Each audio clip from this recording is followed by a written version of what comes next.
Hi hello ಎಲ್ಲರಿಗೂ ನಮಸ್ಕಾರ. ಲತಾಶ್ರೀ ಪಾಕಶಾಲೆ ಲಾಗ್ಗೆ ಸ್ವಾಗತ. ಇವತ್ತಿನ ವಿಡಿಯೋದಲ್ಲಿ ಚೈನೀಸ್ ಪರೋಟ ಮಾಡೋದು ಹೇಳ್ಕೊಡ್ತಾ ಇದ್ದೀನಿ. ಯಾವ ಥರ ಮಾಡೋದು ಅಂತ ಒಂದೊಂದಾಗೆ ನೋಡ್ಕೊಳ್ಳೋಣ. ಈ ವಿಡಿಯೋ ನೀವು ಕೊನೆವರೆಗೂ ಸ್ಕಿಪ್ ಮಾಡದೆ ವಾಚ್ ಮಾಡಿ, ಯಾಕಂದರೆ ನಾನು ಹಾಕಿರೋ ಐಟಮ್ ಕರೆಕ್ಟಾಗಿ ಗೊತ್ತಾಗುತ್ತೆ. ಪರೋಟ ಹಿಟ್ಟು ಮಿಕ್ಸ್ ಮಾಡೋದಕ್ಕೆ ಒಂದು ಬೌಲ್ ತಗೊಳ್ಳೋಣ. 1 ಕಪ್ಪು ಗೋಧಿ ಹಿಟ್ಟು, 4 ಚಮಚ ಮೈದಾ ಹಿಟ್ಟು ಸೇರಿಸ್ಕೊಳ್ಳಿ. 1 ಚಿಟಿಕೆ ಅರಿಶಿನ ಸೇರಿಸ್ಕೊಳ್ಳಿ. ರುಚಿಗೆ ತಕ್ಕಷ್ಟು ಉಪ್ಪು ಸೇರಿಸಿ. 1 ಸ್ಪೂನು ತುಪ್ಪ ಸೇರಿಸ್ಕೊಂಡು ನೀಟಾಗಿ ಡ್ರೈಯಾಗಿ ಮಿಕ್ಸ್ ಮಾಡಬೇಕು. ಎಲ್ಲವೂ ಮಿಕ್ಸ್ ಆಗೋವರೆಗೂ. ನೀಟಾಗಿ ಡ್ರೈಯಾಗಿ ಮಿಕ್ಸ್ ಆಗಿದೆ. ಈಗ ಸ್ವಲ್ಪ ನೀರು ಸೇರಿಸ್ಕೊಂಡು ನೀಟಾಗಿ ಮಿಕ್ಸ್ ಮಾಡ್ಕೊಳ್ಳೋಣ. ಒಟ್ಟಿಗೆ ನೀರು ಸೇರಿಸಬೇಡಿ, ಸ್ವಲ್ಪನೇ ಹಾಕ್ಕೊಂಡು ಮಿಕ್ಸ್ ಮಾಡಿ, ಚೆನ್ನಾಗಿ ಮಿಕ್ಸ್ ಮಾಡ್ಕೊಳ್ಳಿ. ಈಗ ಚಪಾತಿ ಹದಕ್ಕೆ ನೀಟಾಗಿ ಮಿಕ್ಸ್ ಆಗಿದೆ, ನೋಡ್ತಾ ಇರ್ಬೋದು.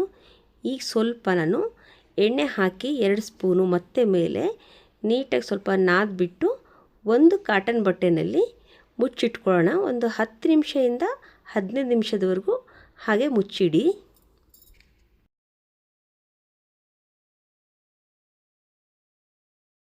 ಕಾಟನ್ ಬಟ್ಟೆ ಮುಚ್ಚಿಡೋದ್ರಿಂದ ಸಾಫ್ಟಾಗೆ ತುಂಬ ಸ್ಮೂತಾಗಿ ಬರುತ್ತೆ. ಸ್ವಲ್ಪ ಒದ್ದೆ ಮಾಡಿ ಕಾಟನ್ ಬಟ್ಟೆ ಮುಚ್ಚಿಡಿ, ತುಂಬ ಸಾಫ್ಟಾಗಿ ಬರುತ್ತೆ. ಚೈನೀಸ್ ಪರೋಟ ಮಾಡೋದಕ್ಕೆ ತರಕಾರಿ ತೋರಿಸ್ತೀನಿ, ಏನೆಲ್ಲ ತರಕಾರಿ ಬೇಕಂತ ಹೇಳಿ.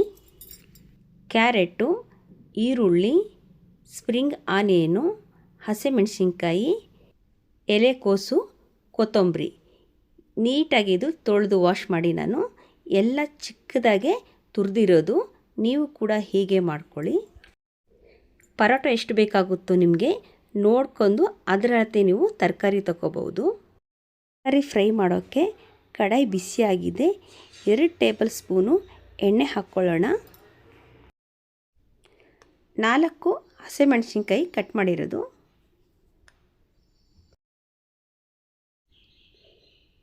1 ಈರುಳ್ಳಿ ಹೆಚ್ಚಿರೋದು,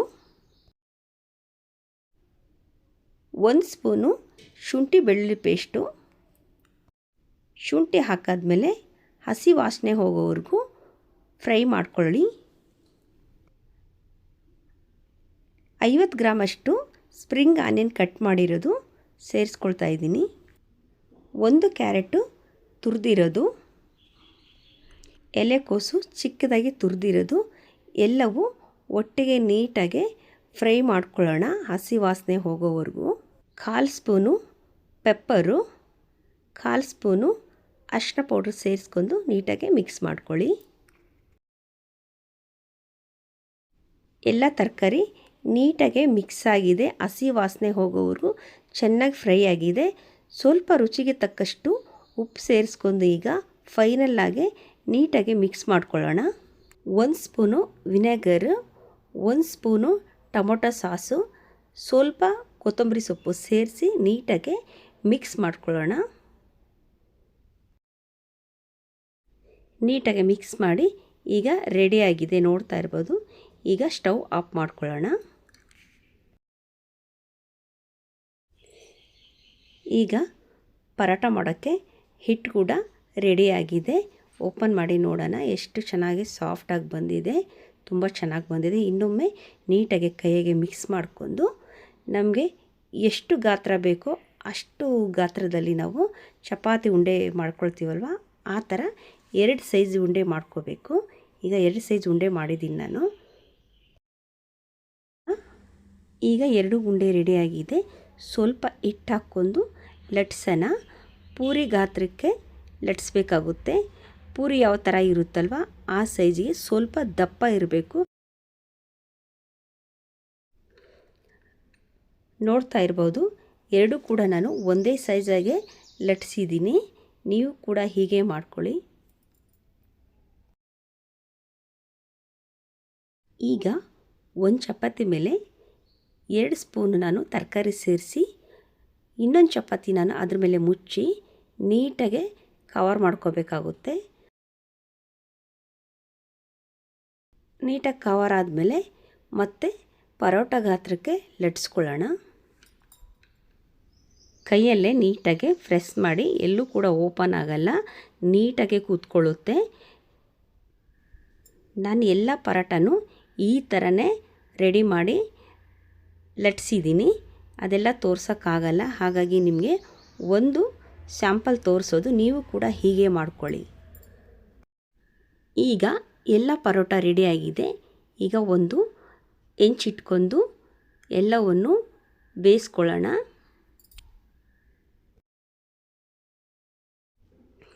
ಈಗ ಪರೋಟ ಹಾಕಿ ಎರಡು ಬದಿನೂ ಬೇಯಿಸ್ಕೋಬೇಕಾಗುತ್ತೆ. ಹಾಗೆ ನಾನು ಬೇಯಿಸ್ತಾ ಇದ್ದೀನಿ, ಎಣ್ಣೆ ಹಾಕ್ದೇ. ಎರಡೂ ಸೈಡು ಬಿಸಿ ಆಗಿ ನೀಟಾಗಿ ಸ್ವಲ್ಪ ಗೋಲ್ಡನ್ ಬ್ರೌನ್ ಕಲರ್ ಬರುತ್ತಲ್ವ, ಅಲ್ಲಿವರೆಗೂ ಚೆನ್ನಾಗೆ ಬೇಯಿಸ್ಕೊಳ್ಳಿ. ಎರಡು ಕಡೆನೂ ಮುಕ್ಕಾಲು ಭಾಗದಷ್ಟು ಬೆಂದಿದೆ. ಈಗ 1 ಸ್ಪೂನ್ ತುಪ್ಪ ಸೇರಿಸಿ ನೀಟಾಗಿ ಸ್ಪ್ರೆಡ್ ಮಾಡಿ, ಎರಡು ಕಡೆನೂ ತುಪ್ಪ ಸೇರಿಸಿ ಎರಡೂ ಕೂಡೇನು ಚೆನ್ನಾಗಿ ಬೇಯಿಸ್ಕೊಳ್ಳೋಣ. ಈಗ ನೋಡ್ತಾ ಇರ್ಬೋದು ಪರೋಟ ರೆಡಿಯಾಗಿದೆ. ತುಂಬ ಡಿಫ್ರೆಂಟ್ ಇರೋವಂಥ ಚೈನೀಸ್ ಪರೋಟ ತೋರಿಸ್ಕೊಟ್ಟಿದ್ದೀನಿ ನಿಮಗೆ. ಯಾಕಂದರೆ ಮಕ್ಕಳಿಗೆ ಕೆಲವೊಮ್ಮೆ ತರಕಾರಿ ಇಷ್ಟಪಡಲ್ಲ. ಈ ರೀತಿ ನೀವು ಪರೋಟ ರೀತಿಯಲ್ಲಿ ಮಾಡಿಕೊಟ್ರೆ ತುಂಬ ಇಷ್ಟಪಟ್ಟು ತಿಂತಾರೆ. ಒಂದು ಪರೋಟ ತಿಂದರೆ ಸಾಕು, ಹೊಟ್ಟೆ ತುಂಬುತ್ತೆ, ಅಷ್ಟು ನ್ಯೂಟ್ರಿಯೆಂಟ್ ಇರುತ್ತೆ, ಎಲ್ಲ ತರಕಾರಿನೂ ಸೇರಿರುತ್ತೆ. ಈ ಒಂದು ಚೈನೀಸ್ ಪರೋಟ ಡಯಟ್ ಮಾಡೋರ್ಗೂ ಒಳ್ಳೆ ರೆಸಿಪಿ ಅಂತಲೂ ಹೇಳ್ಬೋದು. ಯಾಕಂದರೆ ಡಯಟ್ ಮಾಡೋರಿಗೆ ತುಂಬ ಚೆನ್ನಾಗಿರುತ್ತೆ. ನೀವು ಕೂಡ ಟ್ರೈ ಮಾಡಿ, ಡಯಟ್ ಮಾಡೋರು ಕೂಡ ಆರಾಮಾಗಿ ತಿನ್ಬೋದು. ಈಗ ಚೈನೀಸ್ ಪರೋಟ ಯಾವ ಥರ ಬಂದಿದೆ ಅಂತ ನೋಡೋಣ. ನೋಡಿ, ನಾನು ಕಟ್ ಮಾಡಿ ತೋರಿಸ್ತಾ ಇದ್ದೀನಿ. ಎಷ್ಟು ಚೆನ್ನಾಗಿ ಒಂದೇ ಪ್ರಮಾಣವಾಗಿ ನೀಟಾಗಿ ಕಟ್ಟಾಗಿದೆ, ಸಾಫ್ಟಾಗಿ ಬಂದಿದೆ. ನೋಡ್ತಾ ಇರ್ಬೋದು ಒಳಗಿನ ಪದರನೂ ನೀಟಾಗಿ ಬೆಂದಿದೆ, ತರಕಾರಿ ಕೂಡ, ಮೇಲ್ಗಡೆ ಹಿಟ್ಟು ಕೂಡ ತುಂಬ ನೀಟಾಗಿ ಬೆಂದಿದೆ. ಮಡಚಿದ್ರೆ ಹಾಗೆ ಒಂದೇ ಕೈಯಲ್ಲಿ ಮಡಚ್ಬೋದು, ಅಷ್ಟು ಸಾಫ್ಟಾಗಿ ಬಂದಿದೆ. ಒಳ್ಳೆ ರೆಸಿಪಿ ತೋರಿಸ್ಕೊಟ್ಟಿದ್ದೀನಿ ನಿಮಗೆ. ಈ ವಿಡಿಯೋ ಇಷ್ಟ ಆದರೆ ಲೈಕ್ ಮಾಡಿ, ಶೇರ್ ಮಾಡಿ. ಹೊಸದಾಗಿ ಚಾನಲ್ ನೋಡ್ತಾ ಇದ್ದರೆ ಚಾನಲ್ ಕೂಡ ಸಬ್ಸ್ಕ್ರೈಬ್ ಮಾಡ್ಕೊಳ್ಳಿ. ಪಕ್ಕದಲ್ಲಿರೋ ಬೆಲ್ಲೈಕನ್ ಒತ್ತಿ.